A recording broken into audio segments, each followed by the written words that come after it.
iyo jaamacaddiisa dad badan oo ama aan fahamsanayn ama jibadooda aan darsin waxa ka socda ama u cadowa islaamka ayaa waxay ka fidiyaan warar aanay hubin waxa ay yihiin madaxweynuhu hadalkiisaas ama ereygiisaas waxa uu si weyn u difaacayay dugsiga Abaarso iyo jaamacaddiisa isla markaana waxa uu weerar ku qaaday dadkii eedeeyay waxay u kaliftay inaan tago dugsiga Abaarso oo shaqaynaya anigoo keligeeya oo ciidanada socon oo gaare yar wata si aan u ogaado waxa ka socda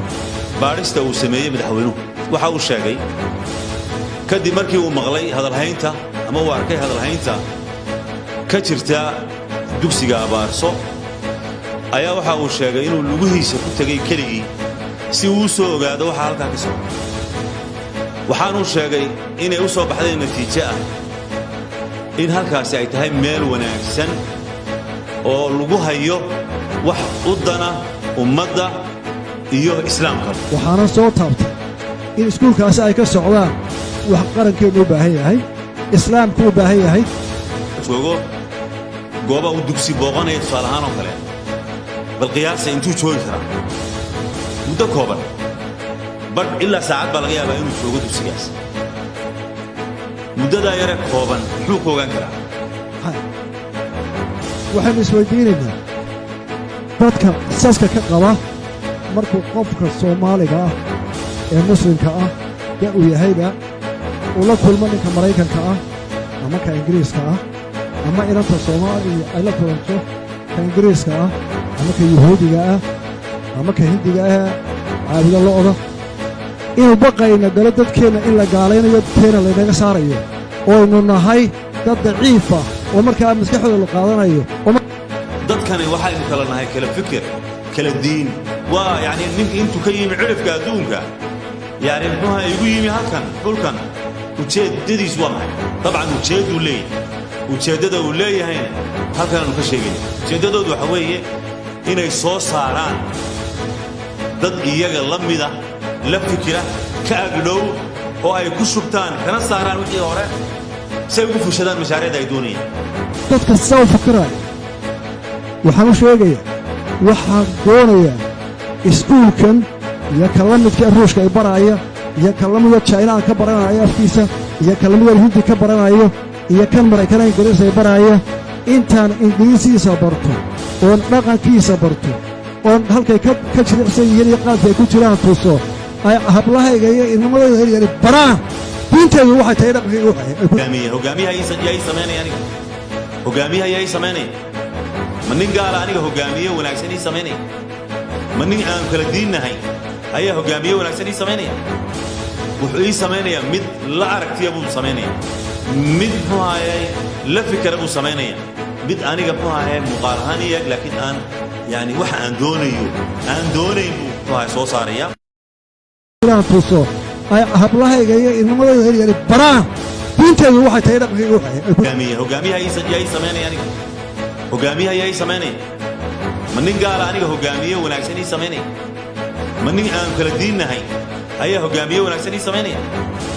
wuxuu ii sameeyaa mid la aragtiya buu sameeyaa mid huayay la fikra buu sameeyaa mid aniga huayay muuqaal ahaan iyaga laakiin aan yani wax aan doonayn buu soo saaraya iyo jaamacaddiisa dad badan oo ama aan fahamsanayn ama jibadooda aan darsin waxa ka socda ama u cadowa islaamka ayaa waxay ka fidiyaan warar aanay hubin waxa ay yihiin madaxweynuhu hadalkiisaas ama ereygiisaas waxa uu si weyn u difaacayay dugsiga Abaarso iyo jaamacaddiisa isla markaana waxa uu weerar ku qaaday dadkii eedeeyay waxay u kaliftay inaan tago dugsiga Abaarso oo shaqaynaya anigoo keligeeya oo ciidanada socon oo gaare yar wata si aan u ogaado waxa ka socda baarista uu sameeyay madaxweynuhu waxa uu sheegay kadib markii uu maqlay hadalhaynta ama uu arkay hadalhaynta ka jirta dugsiga Abaarso ayaa waxa uu sheegay inuu lugihiisa ku tagay keligii si uu soo ogaado waxa halka ka socda waxaanu sheegay inay u soo baxday natiijo ah in halkaasi ay tahay meel wanaagsan oo lagu hayo wax u dana ummadda iyo islaamka. waxaana soo taabtay in iskuulkaasi ay ka socdaan wax qarankeenu u baahan yahay, islaamku u baahan yahay. joogo gooba uu dugsi booqanaya tusaale ahaan oo kale, bal qiyaasa intuu joogi karaa muddo kooban, badh ilaa saacad baa laga yaabaa inuu joogo dugsigaas. muddadaa yare kooban muxuu ka ogaan karaa? waxaynu isweydiinaynaa dadka saska ka qaba markuu qofka soomaaliga ah ee muslimka ah da' uu yahayba uu la kulmo ninka maraykanka ah ama ka ingiriiska ah, ama inanta soomaaliya ay la kulanto ka ingiriiska ah ama ka yuhuudiga ah ama ka hindiga ah caabudo lo'da, inuu baqayna galo dadkeenna in la gaalaynayo teena laynaga saarayo oo aynu nahay dad daciifa oo markaa maskaxdooda la qaadanayo. dadkani waxaynu kala nahay kala fikir, kala diin. waa yacni ninka intuu ka yimi cirifka adduunka, yacni muxuuha igu yimi halkan dhulkan, ujeeddadiis waa maxay? dabcan ujeedduu leeyahay. ujeeddada uu leeyahayna halkan aanu ka sheegayna. ujeeddadoodu waxa weeye inay soo saaraan dad iyaga la mida, la fikira, ka agdhow oo ay ku shubtaan kana saaraan wixii hore si ay ugu fushadaan mashaariicda ay doonayaan. dadka saa u fikiraya waxaan u sheegayaa, waxaan doonayaa iskuulkan iyo ka la midka ruushka ay baraaya iyo ka la mida jaynaan ka baranaya afkiisa iyo ka la mida hindi ka baranayo iyo kan maraykana ingiriis ay baraaya, intaan ingiriisiisa barto oon dhaqankiisa barto oon halkay ka jilicsan yihiin iyo qaadka ay ku jiraan tuso, ay hablahayga iyo ilmamadayda heryani baraan diinteedu waxay tahay dhaqankayga. hogaamiyaha yaa ii samaynaya aniga? hogaamiyaha yaa ii samaynaya? ma nin gaala aniga hogaamiye wanaagsan ii samaynaya? ma nin aan kala diinnahay ayaa hogaamiye wanaagsan ii samaynaya? wuxuu ii samaynayaa mid la aragtiya buu samaynaya, mid muxuu ahayay la fikira buu samaynaya, mid aniga muxuu ahayay muuqaal ahaan iyag laakiin aan yani waxa aan doonayn buu muxuu ahayay soo saaraya. iyo jaamacaddiisa dad badan oo ama aan fahamsanayn ama jibbadooda aan darsin waxa ka socda ama u cadowa islaamka ayaa waxay ka fidiyaan warar aanay hubin waxa ay yihiin. madaxweynuhu hadalkiisaas ama ereygiisaas waxa uu si weyn u difaacayay dugsiga abaarso iyo jaamacaddiisa, isla markaana waxa uu weerar ku qaaday dadkii eedeeyey. waxay u kaliftay inaan tago dugsiga abaarso oo shaqaynaya anigoo keligeeya oon ciidinayla socon oo gaadho yar wata si aan u ogaado waxa ka socda. baadhista uu sameeyey madaxweynuhu waxa uu sheegay kadib markii uu maqlay hadalhaynta ama uu arkay hadalhaynta ka jirta dugsiga abaarso, ayaa waxa uu sheegay inuu lugihiisa ku tegay keligii si uu u soo ogaado waxa halkaa ka socda. waxaanuu sheegay inay u soo baxday natiijo ah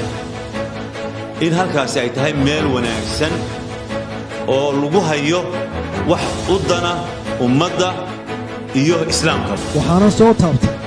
in iskuulkaasi ay ka socdaan wax qarankeenu u baahan yahay, islaamku u baahan yahay. joogo gooba uu dugsi booqanaya tusaale ahaan oo kale, bal qiyaasa intuu joogi karaa muddo kooban, badh ilaa saacad baa laga yaabaa inuu joogo dugsigaas. muddadaa yare kooban muxuu ka ogaan karaa? waxaynu isweydiinaynaa dadka saska ka qaba markuu qofka soomaaliga ah ee muslimka ah da' uu yahayba uu la kulmo ninka maraykanka ah ama ka ingiriiska ah ama inanta soomaaliya ay la kulanto ka ingiriiska ah ama ka yuhuudiga ah ama ka hindiga ah caabudo lo'da, inuu baqayna galo dadkeenna in la gaalaynayo teena laynaga saarayo oo aynu nahay dad daciifa oo markaa maskaxdooda la qaadanayo. dadkani waxaynu kala nahay kala fikir, kala diin. waa yacni ninka intuu ka yimi cirifka adduunka, yacni muxuuha igu yimi halkan dhulkan, ujeeddadiis waa maxay? dabcan ujeedduu leeyahay. ujeeddada uu leeyahayna halkan aanu ka sheegayna. ujeeddadoodu waxa weeye inay soo saaraan dad iyaga la mida, la fikira, ka agdhow oo ay ku shubtaan kana saaraan wixii hore si ay ugu fushadaan mashaariicda ay doonayaan. dadka saa u fikiraya waxaan u sheegayaa waxaan doonayaa iskuulkan iyo kalamidka ruushka ay baraya iyo kalamida China ka baranaya afkiisa iyo kalamida Hindi ka baranayo iyo kan Mareykanka Ingiriis ay baraya intaan Ingiriisiisa barto oo dhaqankiisa barto oo halkay ka jiricsan yihiin iyo qaadka ay ku jiraan tuso ay hablahayga iyo ilmamadooda baraan diinteedu waxay tahay dhaqankiisa hogaamiyaha ay sameeyaan hogaamiyaha ay sameeyaan